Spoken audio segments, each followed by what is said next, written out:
Sometimes it's hard when you think about where you want to be or where you want your kids to be and how long it's taking to get there. Let's talk about having patience during that journey.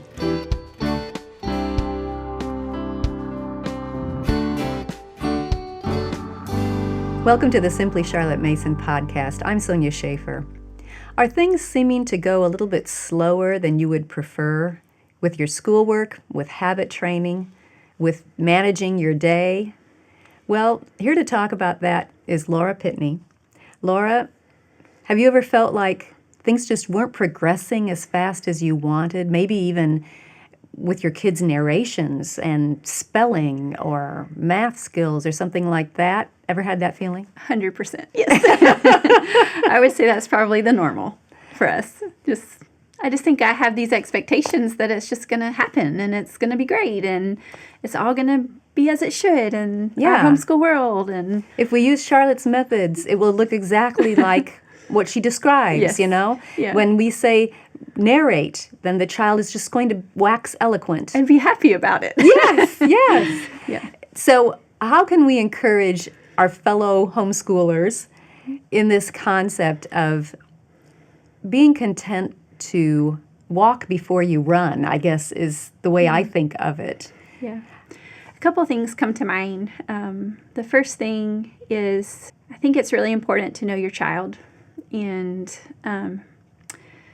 know what they can do, where they're at now, and you would know where you want to be, but not give them that extra pressure of, well, you didn't do that right, or why didn't you already get this done yesterday, or, you're 12 years old, you should be writing narrations 3 times a week. I think it's important to know where you want to be with your kids school-wise, but also to know where your child's at and their temperament and their personality and maybe their goals for their school. I just think there's value in knowing your child well so that you don't overwhelm them with what they can potentially do. Right. But they're not going to be there yet. So I think that's important. And then I think the other thing is, in my experience, when I started comparing my children to other families or other kids their age or things like that, I found myself getting discouraged versus being happy and content prior to that comparison. Mm-hmm. So I think there's some caution to be said about comparing, our kids to other kids and their abilities and where they're at. And I'll give you an illustration. I have a sweet mom friend who is currently homeschooling the last one. And so her last one is the same age as my youngest, but she really only has one she's homeschooling, and I have 4. And so the time and effort she can put into the one is beautiful. The things they're doing, the things they persevere through to accomplish. I mean, it's inspiring, and I'm so happy for them. But then there's this little seed of doubt of, I'm not doing what I should for my child who is similar aged, Yes. And I've had to take a step back and see, this is her season of life. This is the travel they're allowed to do. This is the resources they're allowed to buy. All the things that maybe I feel like is lacking between me and my youngest versus her and her youngest. It's a totally different situation. Yeah. And I'm so happy for her, but yet that seed of comparison and doubt just so easily creeps in, and it starts making me feel like I'm not doing good enough. I should be doing better. Why isn't she doing her narrations the same way this child's doing it? So I think the comparison is a real weakness when we're trying to stay steady and walk consistently versus, like you're saying, I want to just jump in and run so I can match up to that neighbor friend, if that makes sense. So yeah. Those are the kind of the first 2 things that come to my mind about As you were talking about matching up, it seems like what we're talking about is in our heads we have a certain expectation. Yeah. And it might just be an expectation that we've come up with. And if the child is not matching up to that expectation right now, we keep seeing the gap. Mm-hmm. the other thing is we might have expectations based on what other people are doing. Yeah. So what informs those expectations can be a couple of different things. But I think the key is, instead of always looking at the gap, yes, keep your expectations. I mean, you have to have ideals to aim for. But instead of always focusing on this gap of where the child is not measuring up, how big is that gap, maybe we should focus on how much growth that child has done to reach the point where she is now. Yeah. Maybe that would help our hearts to be more content. Yeah, stay on track, because there's always progress. We just may not choose to recognize it, like you're saying. And it might not be in this area right now. I notice that with my youngest a lot. I might be focusing on this particular area of growth, and I'm not seeing very much. But if I just raise my eyes and look at another area of growth, I'll see, oh, that's where all of her energy's going right now, and she's growing there. But we tend to get tunnel vision sometimes. Yeah, I think that's a really good point. So let's take, for example, the area of narration. I found it really encouraging when I read Know and Tell by Karen Glass, how she talked about, it's just like when your child is learning how to talk or how to walk or how to do anything. We don't criticize the child and focus on what they did wrong. When your child takes that first wobbling step, it's not like, well, that wasn't a very good landing, kid.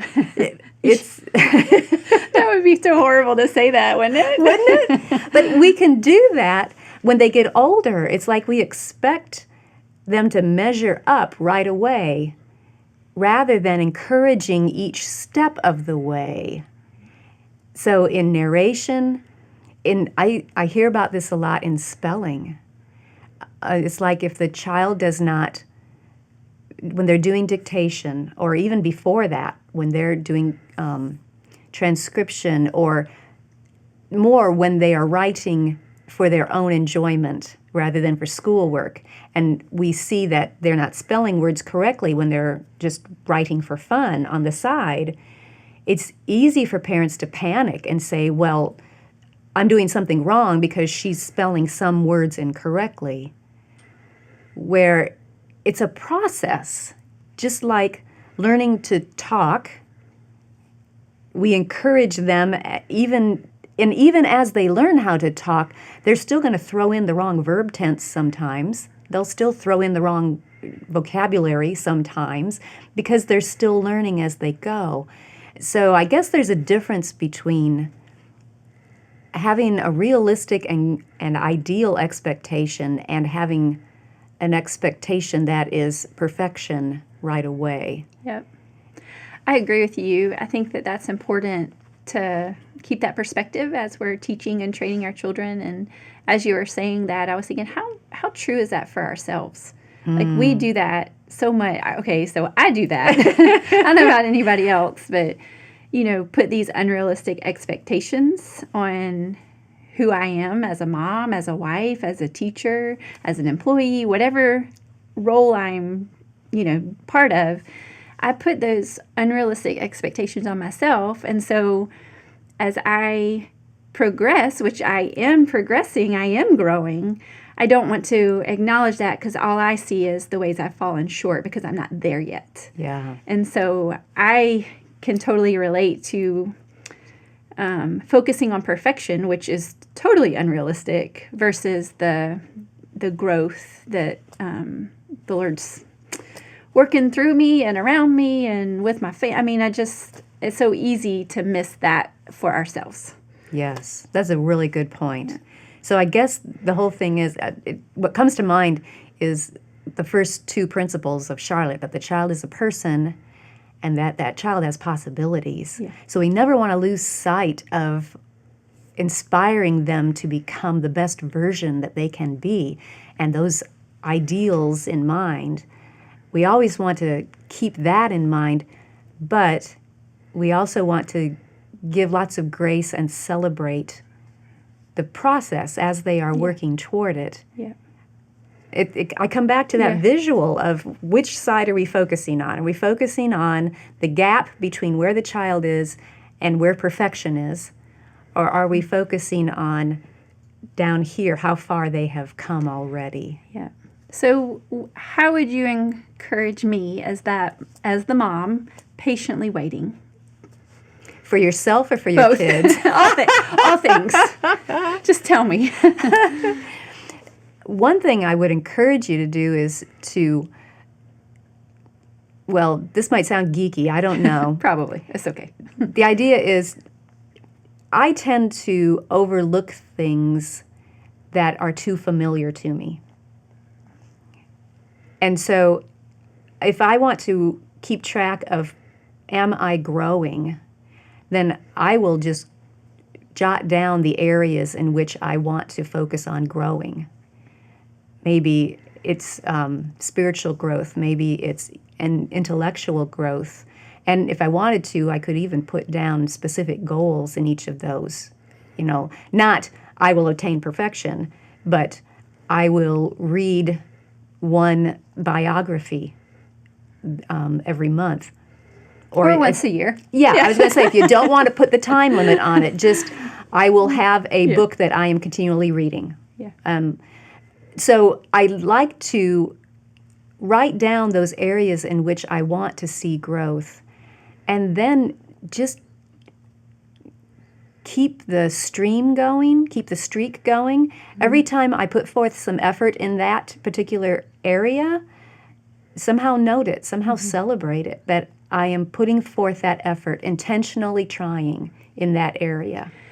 Yeah, I think that that's a great idea. And for you, words and writing it down works really well. I was just thinking, for me, it would be good to have a friend I would share that confidence with. Someone to say, how are you doing in this area? Yes, to keep me accountable, because if you know me, I'm the worst accountability partner ever. I will let you eat all the chocolate or cake or whatever. If you just say you want it, I'll say, sure, have it. So for me, that is a huge weakness, is accountability. So to have somebody look me eye to eye and say, how are you doing in this area, would be more beneficial to my personality versus writing it down, like would be beneficial for you, just because we're different in that way. Well, and I think, though, that what you described could be very helpful, because when I'm writing it down, I have only my own perspective. Yeah. And so I can very easily say, oh, I missed it. I'm a bad mommy, you know? Yeah. Whereas when you're talking with a friend who is walking this journey with you, you can say, oh, I blew it in this area. I didn't do such and such. But then she can say, but I noticed that you did do this. Yeah. And I noticed, compared to last month, you've made some progress in that area. So I think you're right. Having an outsider's perspective can be very helpful. That would be encouraging, because sometimes you just feel so lonely or alone as you're walking this homeschool journey, or just being a housewife or mom, or, you know, whether you're to the homeschooling years yet, or maybe you're an empty nester, you know, whatever those areas are that we want to grow. I think that's important to have that community and the accountability. Yeah. And it can be helpful with our kids, too, in their habits, in their schoolwork, in strengthening their wills. Mm-hmm. You can be that other person to help them. Yeah. Where, it, like you said, you have to know your child, because some kids, their personality is going to be to come down on themselves and be very critical of themselves. I have one of those. So in that case, your task is to inspire and encourage and show them where they did grow. Other kids are going to take a different approach and have a different personality of, oh yeah, I'm doing fine, no big deal. And you can say, well, but you haven't made your bed in the last week, you know? So I think a lot of it is, let's just pray for wisdom and grace. Yep. And walking is okay. Being patient and content in that gap area. I mean that in a good sense, like getting from point A to B, like that is where the walk happens. That's where the journey is, and it's okay to take the time we need to get there. If it's going to be permanent growth and substantial growth, it takes time, you know? If you try to force a plant to grow, you're going to kill it. Yeah. If you try to force a butterfly out of its cocoon, it won't be able to fly. So many things in nature. I think the Lord was trying to tell us something here, you know? Yeah. And it's easy for us to get impatient with ourselves. I think that's what it is. And impatient. I guess it is, yeah. It's a matter of patience. Waiting on the Lord's timing for things versus what our timing is. And that's probably the heart desire is wanting what we want versus what the Lord wants. I just think there's sometimes our view shifts to where we have to stop and get back on the right track. Yeah, and it's I want what I want now as opposed to later. But if we can embrace the idea that there is value in the journey itself, that is shaping us in many ways. It's not just, can you spell correctly? It is what lessons are you learning in this growth, slow growth toward improving in spelling or improving in whatever your habit is. It's this gap is not going to be wasted. Yeah. It's going to be valuable. And that's encouragement I'm going to take with me. The gap is not wasted. The gap is not wasted. Yeah. Good word. If you enjoyed this podcast, be sure to subscribe through iTunes, Google Play, YouTube, Facebook, Instagram, or your favorite podcast app so you don't miss an episode. Thanks for joining me. I'll see you next time.